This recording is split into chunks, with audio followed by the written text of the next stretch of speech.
This is your brother Mark, your brother in God, and in brother in God's word. Amen. God bless. Shalom, shalom.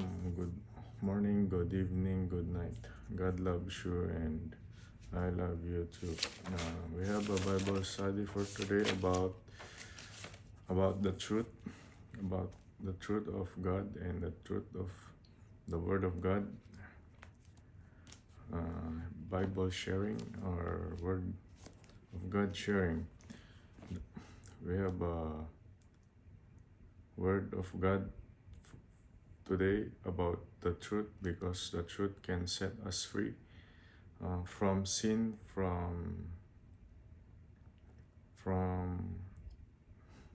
lack of knowledge, from lies, from Satan, because Satan is a father of lies. Accept the truth about the Messiah, about his true name and identity, and he is the Savior of all. His words, the Bible, the book, believe it. The truth will set us free. The true name that the world never recognized. His real name is Yeshua. He is Israel. Believe and obey God's word. Repent, because God is coming today. Read our Bible in the book of John chapter 17.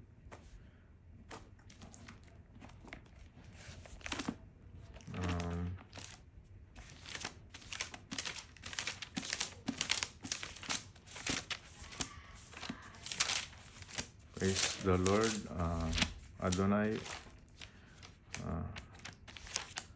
Satan will not hide the truth, because the truth will be finally revealed before the world will end. John chapter 17 verse 3, English version. And this is eternal life, that might know thee, the only true God, and Yeshua, whom thou hast sent. Amen. Baruch Hashem.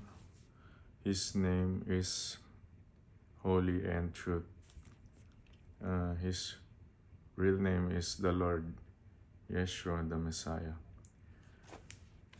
If you don't believe script, please search for the truth about history, because the history will tell us the truth. The history of Israel will tell us the truth about the Messiah of the Word of God. Amen. And we move to Hosea chapter 4 verse 6.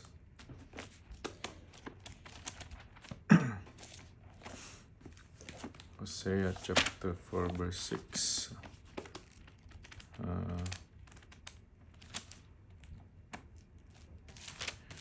Hosea chapter 4 verse 6.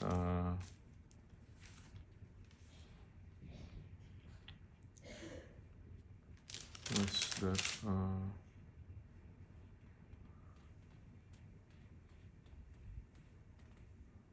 Hosea chapter 4 verse 6, page 1283. Old Testament.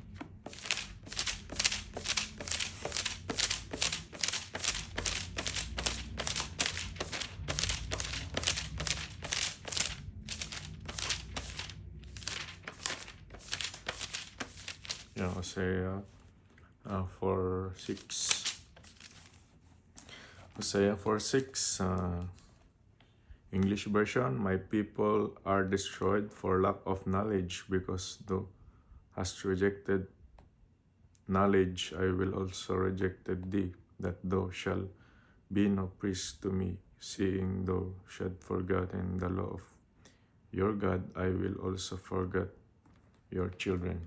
Amen.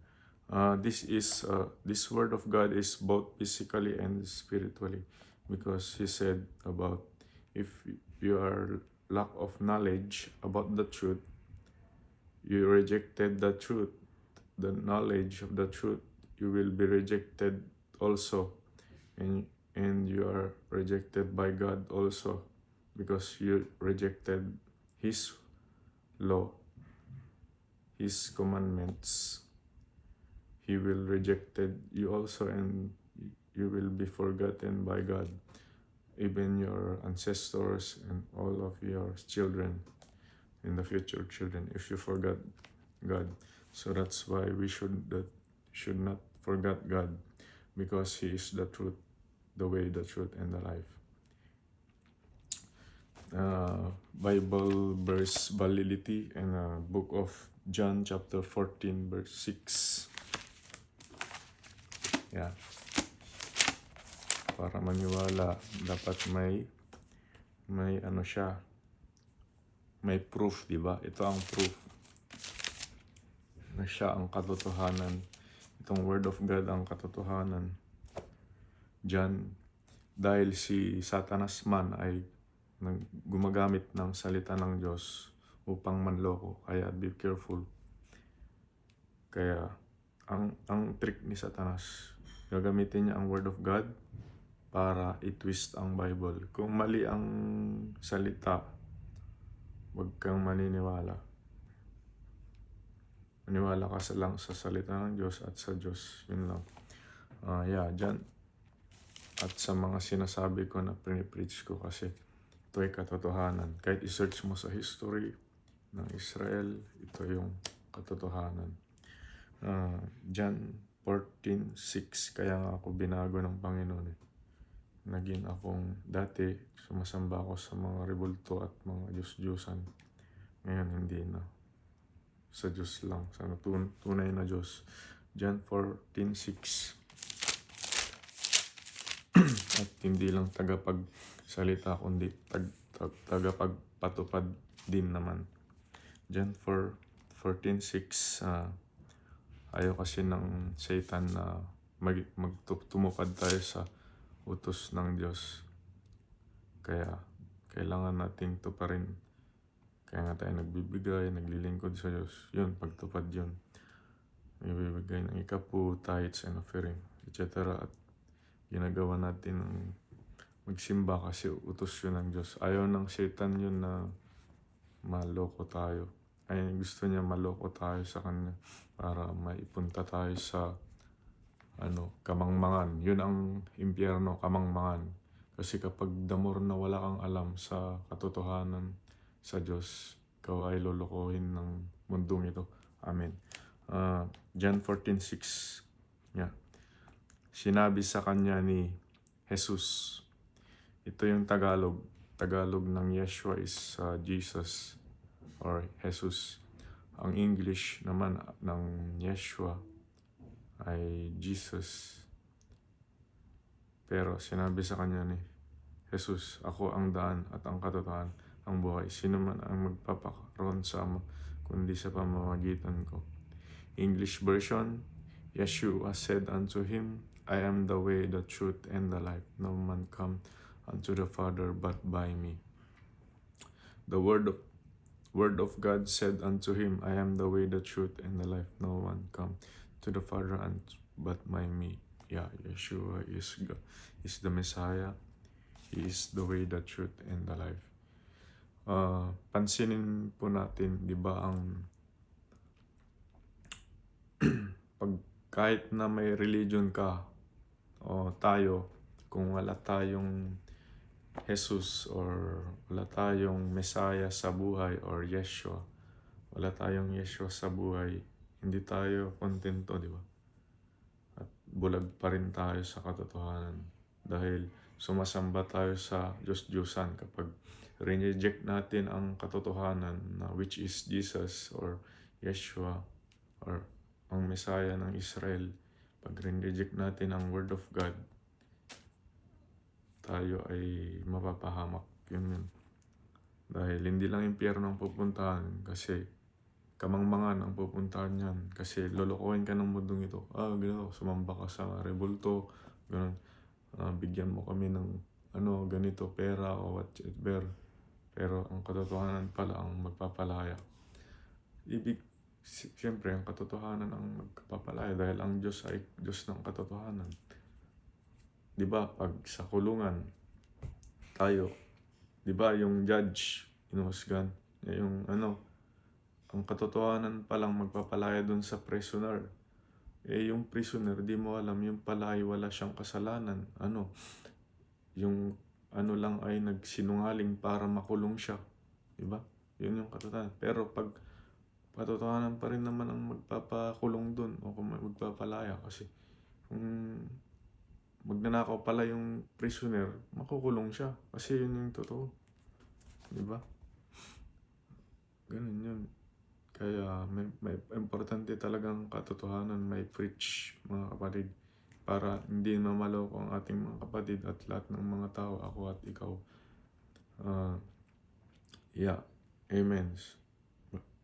Blessed is the name of the Lord, Jesus, Yeshua, or the Messiah of Israel.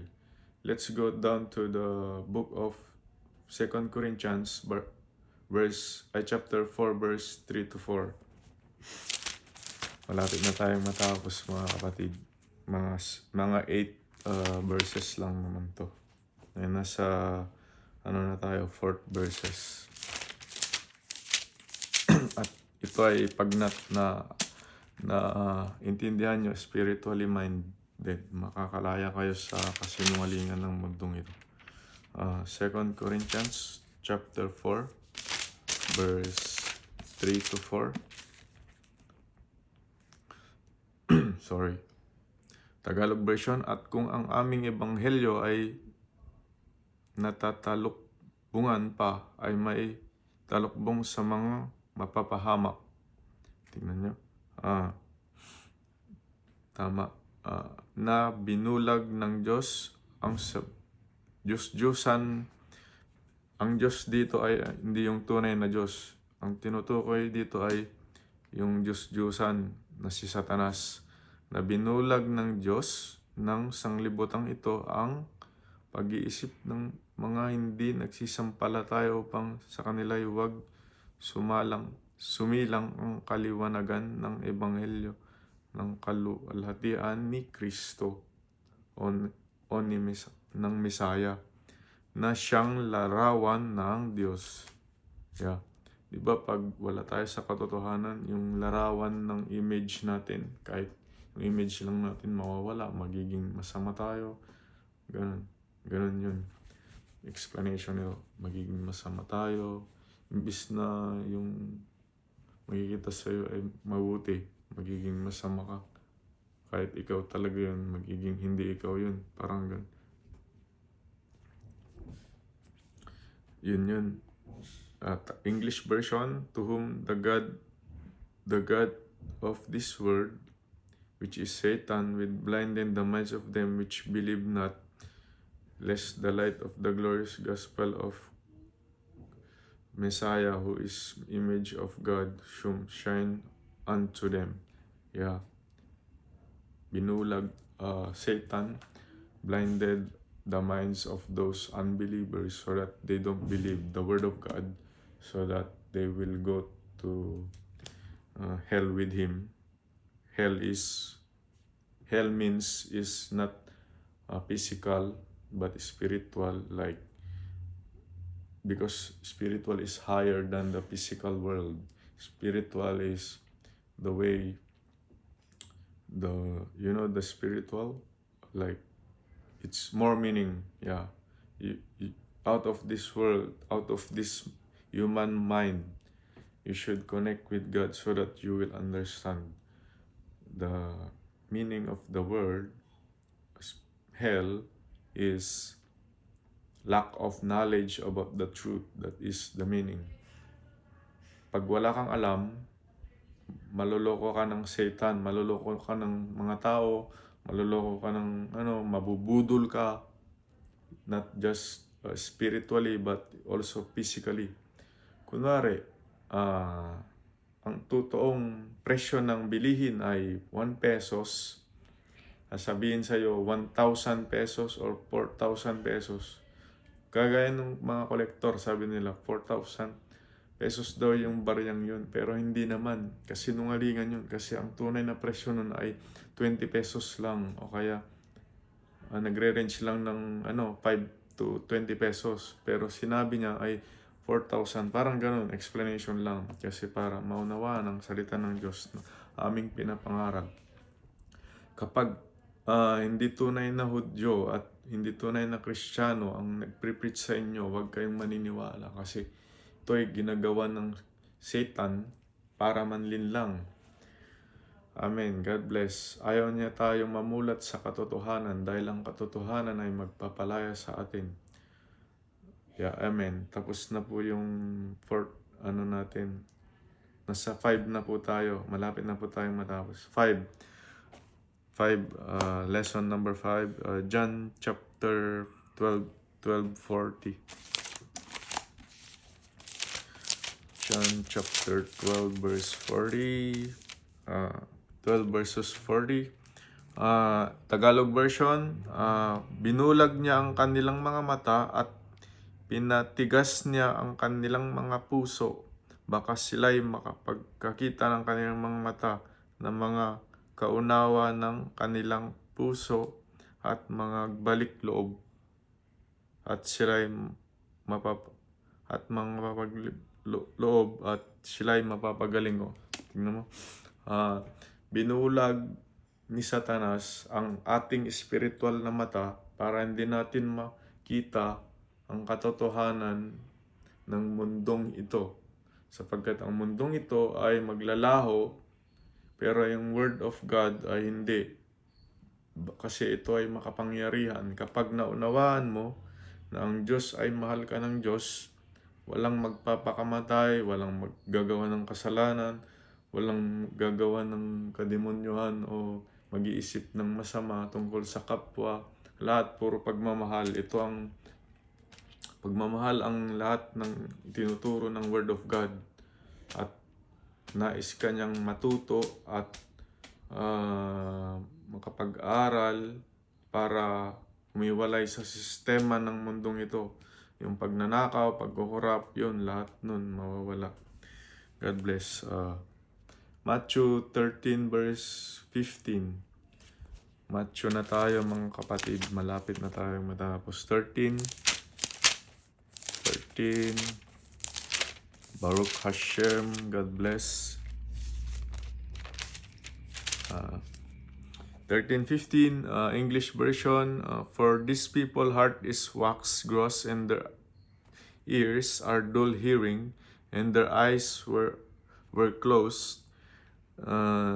Lest any time should see their eyes were hear with their ears should understand with their heart should be converted and I should heal them. Yeah, we must convert through the power of the Word of God and by God's authority, not about religion or, for example, my religion is Christianity. No, it's not about Christianity. It's not about Judaism, Muslim, or Islam. No, it's about obedience of God, because the true God is the one who created religion. Not religion created God. No, God created religion because God is the truth, and He is the one who will love you. Yeah. The important is the Word of God and God.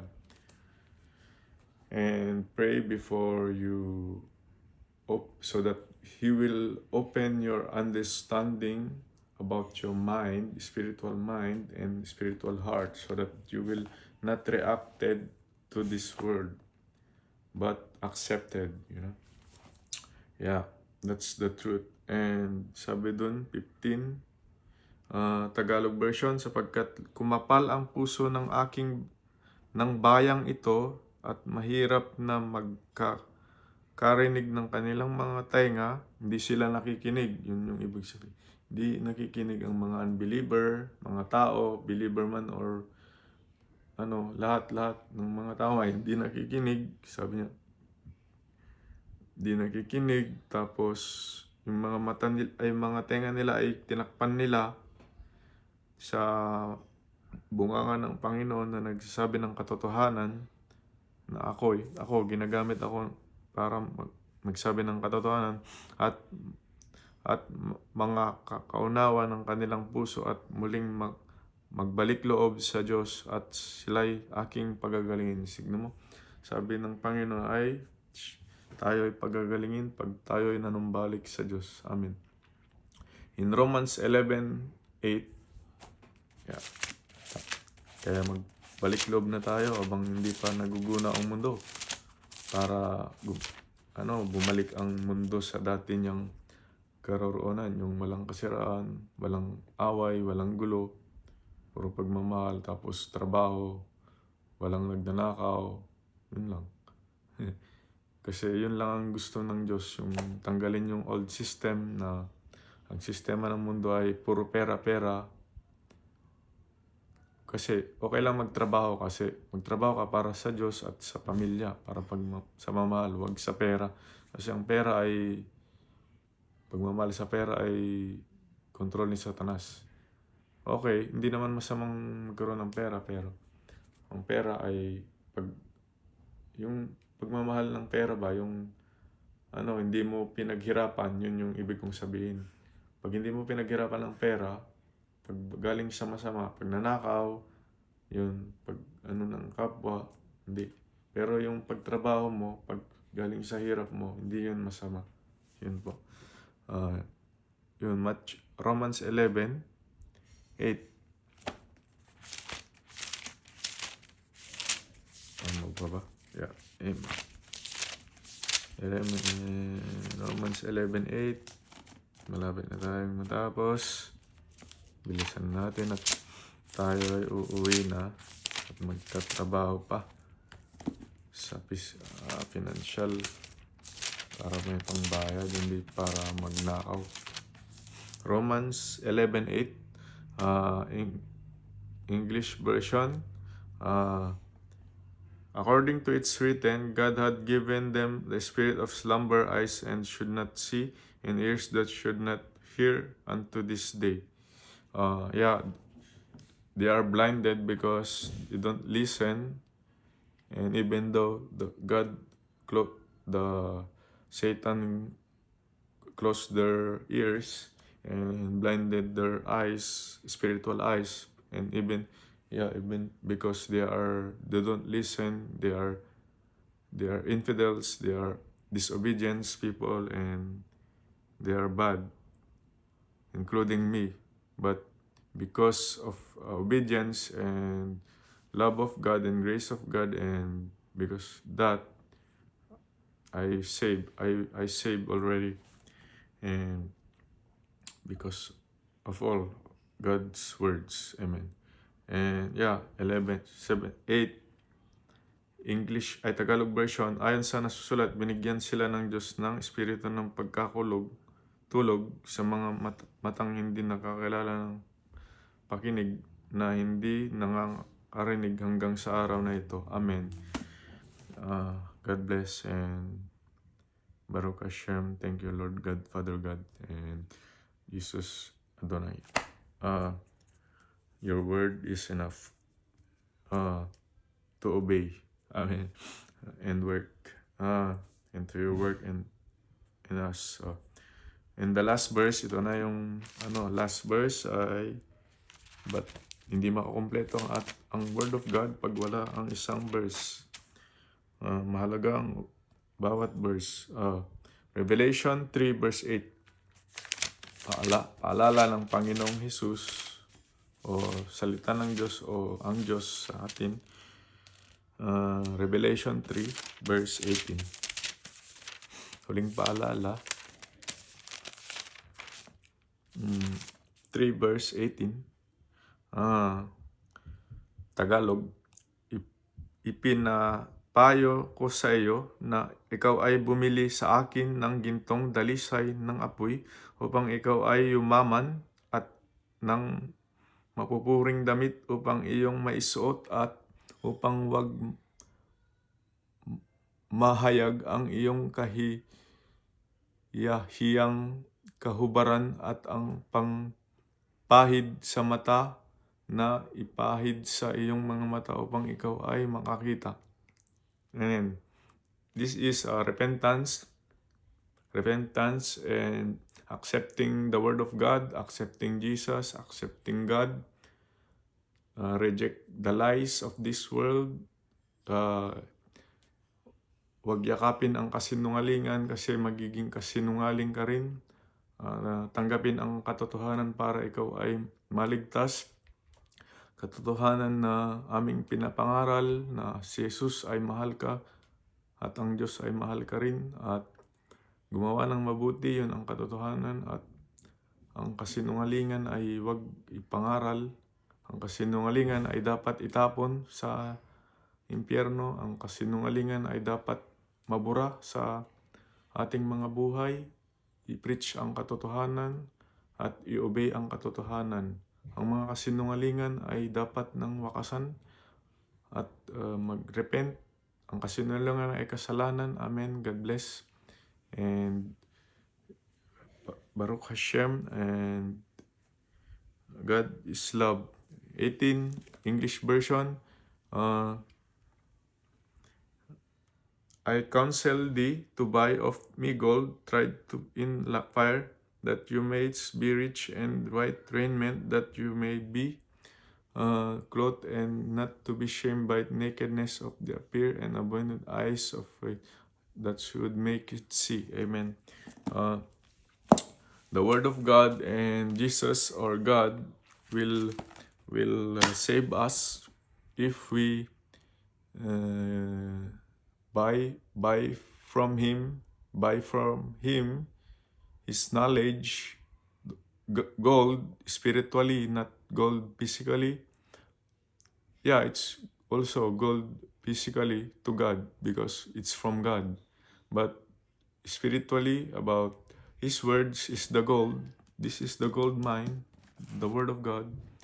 Yeah, buy from it. Buy from it physically, yeah, and spiritually. Buy physically means invest in the Word of God, not invest to the idols and sugal-sugal and whatever. Invest in the Word of God, invest spiritually and physically, and all of the gold are here physically kasi ito ay gold nga naman. Kasi hindi ka naman talaga makakabili ng ginto kung wala kang salita ng Diyos sa iyong katawan. Hindi ka marunong magsalita, ganyan. Importante ang Word of God. Yun lang po. Doon po tayo nakikinig at nag-aaral kasi hindi tayo maloloko ng Satan kapag may Word of God tayo. Amen. Panlaban natin ito kung a-accept natin ang katotohanan sa ating mga puso at isip na tayo ay dapat manumbalik sa Diyos. Amen. God bless. Shout out sa lahat ng Facebook and YouTube subscribers na friends ko and subscribers. Shout out sa inyo. Amen. God bless and purihin ang Panginoong Diyos na Adonai. Amen. Bye.